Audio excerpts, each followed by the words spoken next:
So this is a video about how to keep it clean clean code in Unity, and how to keep your project folder clean. So let's start with the project folder. Here we have a couple of folders here. One for materials, one called Not in Game, Particle Effects, Prefab, Scenes, Scripts, and Textures. These are the basic ones that you should probably always have in your scene.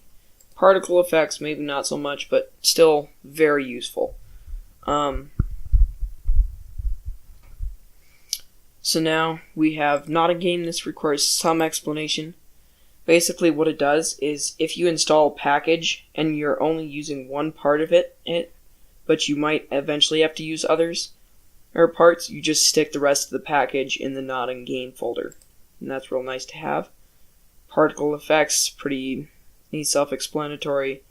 Prefabs. So prefabs, some prefabs have a model that goes with them, like this turret. And what you want to do is take a folder, name it whatever your prefab is, and put both the prefab and the model in there. So you can see I've got both prefab and model. So that's the best way to store those. Now for simple objects that you don't have to have a model for, you can just stick them in here. Here, just like that. Scenes, self-explanatory. Scripts. Is your scripts. Once I'm further into the game development, I like to divide this into game scripts and player scripts. Textures is really simple. I'll be doing a video on texturing later on. I like to do it like this because I'm not an artist. This is the only texture I'm probably ever going to use in this game. So I'll put a video on how I do that later. So now let's move on to code, how to keep your code clean. So we'll have, let me scroll over so you can see it better, zoom in a little. So first let's start off with regions. So you can't just type in pound key region and pound key end region and make it work. You have to go into Tools, Options, and General, and enable code folding and fold comments by default.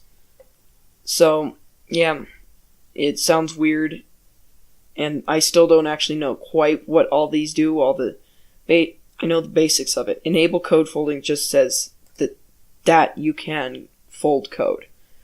The next two are kind of like sub things. So fold old regions by default. I guess you could do that. I think that means that basically these might be all closed by default, and fold comments be by default. I don't really know what that does. I've just found that these are the best settings. Enable code folding and fold comments by default. So don't check that. Basically these act just like this. So it's real nice. You can fold up parts of your code just by doing region and end region. So it's very useful for, like, this is a timer here. So instead of having a bunch of weird stuff and trying to show it how to differentiate the timer from all the other different timers and stuff, I just put it in region and named it shooting timer. So if you want to name your regions like this, just fold them up and then comment and like this. So here you would do // variables. So next we have start. So basically you should be able to fold these two, which is great. Next up on the list of keeping your code clean is use lots of functions. They're great for keeping your code clean because it separates out your code a lot. That's the main thing, is to keep your code separate. So regions again.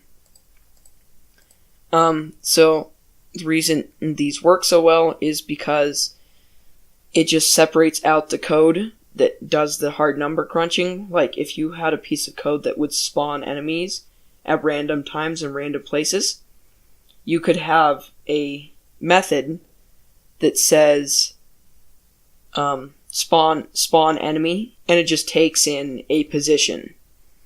So then everything else, it'd pick a random time and a random amount of enemies, and then just say shoot, or not shoot, but spawn on enemy,